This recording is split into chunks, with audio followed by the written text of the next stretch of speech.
So kung dun sa ibang mga Android phones, yung portrait ay hindi nyo pwedeng gamitan ng zoom, dito kay Poco F7 Ultra pwedeng-pwede. At eto rin yung hinahanap ng marami sa Android phone. Meron na rin siyang 0.6. Hindi lang basta 2K yung kanyang display. Meron din tong display feature na very unique sa kanya. Di up to 8K, pwede na kayong kumuha dito ng mga clips. So be the first one dahil ang laki ng discount for early bird.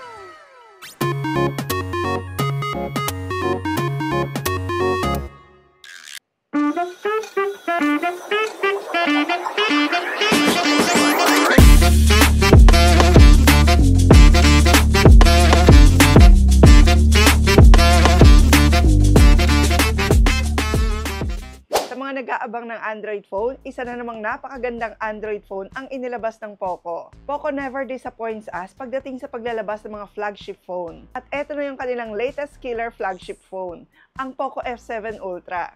Pero bago natin ipakita yung napakagandang specs nito at yung kanyang performance, sa mga hindi pa po nakasubscribe sa ating channel, please don't forget to subscribe and hit the notification bell dahil napakarami nyo pa pong high-tech gadgets na malalaman dito. Level up talaga itong Poco F7 Ultra dahil Snapdragon 8 Elite na ang processor nito. Pero kahit na nga tumaas ang kanyang performance up to 4.32 GHz, ginawa naman nila tong 52% pagdating sa power reduction. So ang taas ng performance ng phone mo, pero mas long-lasting mo pa siyang nagagamit. And also, 300% din yung increase niya sa memory. O diba talaga namang napaka-powerful ng inilabas ngayon ng Poco. So, ito yung box ng inyong Poco F7 Ultra. Actually, napakaganda talaga ng color combination ng Poco, no? Black and yellow. Sobrang dynamic ng dating. So, ang kasama syempre ng inyong phone ay yung kanyang manual, tapos yung inyong SIM ejector. Tapos, ang maganda sa mga phone ng Poco, meron na rin siyang kasamang jelly case. So, unless gusto nyong palitan in the future, pero at least, diba, meron na kayong protection kagad para dun sa inyong phone. Tapos, ito yung maganda rito sa Poco F7 Ultra. Kasi 120 watts yung kanyang charger. Hypercharge talaga itong phone na to.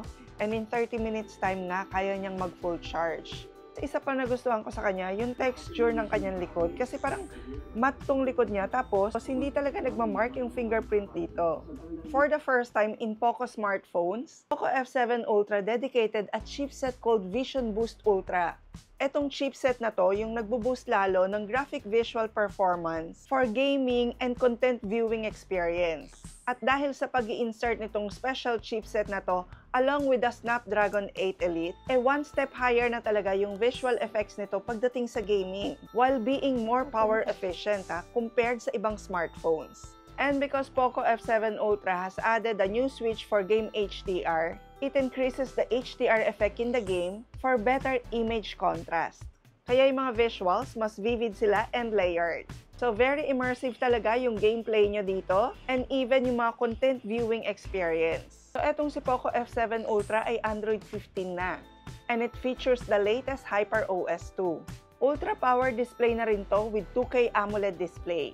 6.67 yung laki ng kanyang screen at kung mapapansin nyo, sobrang nipis na ng bezels nito. Regarding brightness naman, this F7 Ultra features 3,200 nits of peak brightness and covering 25% of the screen area. At isa rin sa pinakagustong-gusto ng mga F7 Ultra user ay yung kanyang ultrasonic fingerprint sensor. The sensor is actually positioned for more comfort and very sensitive siya na kahit pa nga oily o kaya may dumi yung inyong mga fingers, ay nare-read pa rin niya. Hindi lang basta 2K yung kanyang display. Meron din tong display feature na very unique sa kanya.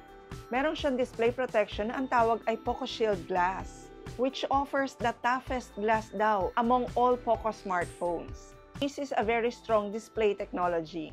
So, triple camera na siya and 50 megapixel na yung kanyang main camera.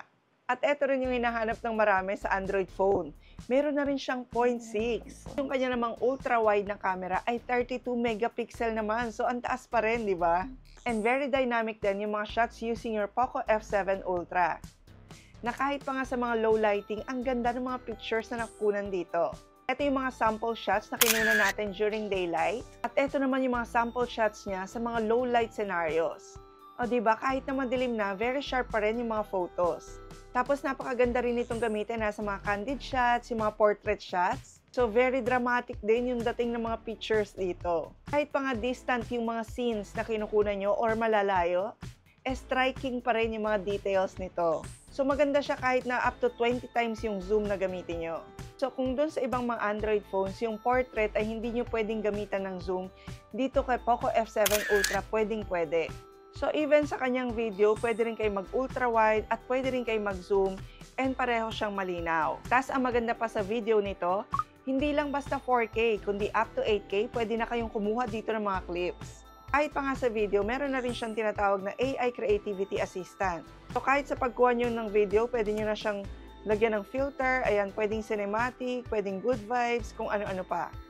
IP68 waterproof and dustproof na rin pala itong si Poco F7 Ultra. So eto naman yung sample na video na kinunan natin using this Poco F7 Ultra. Diba, sobrang fluid, sobrang ganda rin ng resolution. At eto naman yung video niya pag madilim yung area. So, halos maliwanag pa rin talaga. At ang ganda talaga ng image quality nitong flagship phone na to.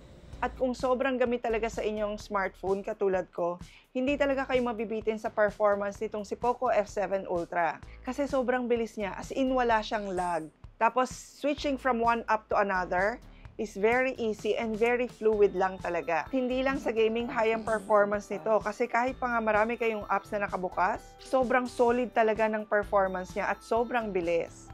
Poco F7 Ultra comes in two colors. So meron siyang yellow, tapos meron siya nitong black.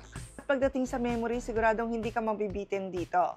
Kasi it comes in two memory options. Yung isa, 12 plus 256 gig. Tapos yung isa naman, 16 plus 512 gig. So kahit pa nga gamitin mo to for vlogging or mag-store ka ng mga movies dito for viewing, pwedeng-pwede.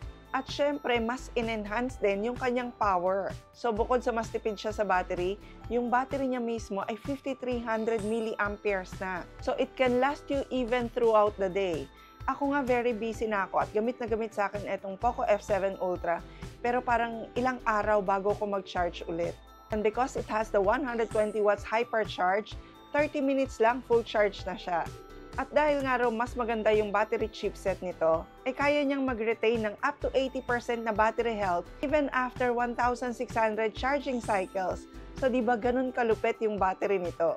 At sobrang laking discount ng mga early bird na bibili nitong si Poco F7 Ultra. Sa mga magtatanong kung magkano nyo ito mabibili, nakashare na po yung link nito sa ating description para actual nyo na lang makita dahil ito ay launching pa nga lang po nitong March 27. So ayan mga ka-best finds, maraming salamat sa panood ng ating product review ngayon para dito sa pinakabagong flagship phone ng Poco, ang Poco F7 Ultra. Talaga namang sulit na sulit ang bibili mo lalo na kung ikaw ay isang Android user. Performance, display, camera, and even battery, solid talaga to. So be the first one dahil ang laki ng discount for early bird. So, thank you very much for watching our vlog today mga ka-best finds. Sana po ay may natutunan kayo at na-excite din kayo dito sa bagong labas na phone ng Poco. So, please don't forget to like our video mga ka-best finds. I-share nyo na rin po. And please don't forget to subscribe and hit the notification bell para lagi po kayo updated pag may mga bago tayong vlogs. And we'll see you again next week ka-best finds. God bless po!